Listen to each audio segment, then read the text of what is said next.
அனைத்து விவசாயிகளுக்கும் வணக்கம். என் பேர் கௌதம், ஐபிஎல் பயாலஜிக்கல் ஸ்டிம்டெல்ல இருந்து. நம்ம இன்னைக்கு நம்பியூர் பக்கத்தில் இருக்கக்கூடிய ஒரு வாழை தோட்டத்தில் இருக்கோம். இந்த வாழை தோட்டத்தில் பார்த்தீங்க அப்படின்னா வந்துட்டு நீங்கள் இதை பார்த்துருக்கீங்க. இது வந்துட்டு ஏதோ ஒரு விதமான நோய்னு நிறைய பேர் நினச்சிருப்பீங்க. இல்லை, இது வந்து என்னென்னா கால்சியம் மற்றும் போரான் சத்து கம்மியினால இந்த மாதிரி ஆகுது. இதுக்கு நம்ம என்ன பண்ணலாம் அப்படிங்கும்போது பார்த்தீங்க அப்படின்னா வந்துட்டு நீங்கள் வந்து கெமிக்கல் நீங்கள் கொடுக்கும்போது கால்சியம் நைட்ரேட் வந்துட்டு ஒரு ஏக்கருக்கு ஒரு 10 கிலோ அந்த மாதிரி நீங்கள் கொடுக்கலாம். அதே மாதிரி போரான் அப்படிங்கும்போது 1லேருந்து 2 கிலோ நீங்கள் கொடுக்கலாம். மேஜராக இது எதனால் வருது அப்படிங்கும்போது என்னென்னா பயிர்னால வந்துட்டு மண்ணில் இருக்கக்கூடிய கால்சியம் சத்தையும் எடுத்துக்க முடியாமல் இருக்கிறனால இந்த மாதிரி ஆகலாம்.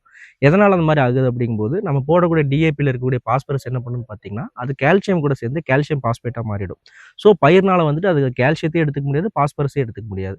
ஸோ நீங்கள் இதை தவிர்க்க நீங்கள் என்ன பண்ணலான்னு பார்த்தீங்க அப்படின்னா வந்துட்டு பாஸ்போ பாக்டீரியா இருக்குது நம்மக்கிட்ட வந்துட்டு 3 விதமாக இருக்குது. அதாவது குருணை வடிவத்தில் இருக்குது, லிக்விட் வடிவத்தில் இருக்குது, ஹை டென்சிட்டியில் இருக்குது. ஹை டென்சிட்டியில் பார்த்தீங்க அப்படின்னா வந்துட்டு 10⁻11 அந்த அந்த அளவில் வந்து நம்மகிட்ட இருக்குது.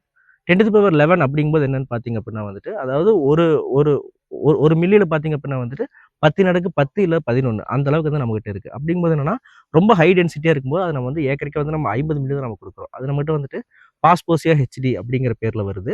அது நீங்கள் கொடுத்தீங்க அப்படின்னாலுமே வந்துட்டு அது வந்து பாஸ்பரஸ் ப்ளஸ் வந்துட்டு கால்சியம் 2க்கு இருக்கக்கூடிய பாண்டை உடச்சு வந்துட்டு பாஸ்பரஸ் அப்டேக்குக்கும் அது ஹெல்ப் பண்ணும், 2வது கால்சியம் அப்டேக்குக்கும் ஹெல்ப் பண்ணும். 3வது பார்த்தீங்க அப்படிங்கும்போது நீங்கள் வந்து நம்மகிட்ட ஜிங்க் சலைபிலிசிங் பாக்டீரியா இருக்குது. அந்த ஜிங்க் சலைபிலிசிங் பாக்டீரியா நீங்கள் கொடுக்கும்போது என்ன ஆகும்னு பார்த்தீங்கன்னா அந்த ஜிங்க்குங்கிறது கரையாத நிலையில் இருக்கக்கூடிய ஜிங்க் அந்த மாதிரியான இதுகளையும் கழிச்சு கொடுக்கும். ஸோ இந்த மாதிரி நுண்ணூட்டத்துகளையும் கரைச்சி உங்களுக்கு கொடுக்கும். ஸோ நீங்கள் வந்துட்டு பாஸ்போ பாக்டீரியா மற்றும் வந்து ஜிங்க் சலைபிலிசிங் பாக்டீரியா இது நீங்கள் கொடுத்தீங்க அப்படின்னா வந்துட்டு உங்களுக்கு இந்த பிரச்சனைக்கு தீர்வாக இருக்கும். 2வது வந்து நீங்கள் கெமிக்கலில் கொடுக்கும்போது CN+ வந்து போரான் இதை நீங்கள் கொடுத்தீங்கனாலும் உங்களுக்கு ஒரு நல்ல கண்ட்ரோல் கிடைக்கும். நன்றி.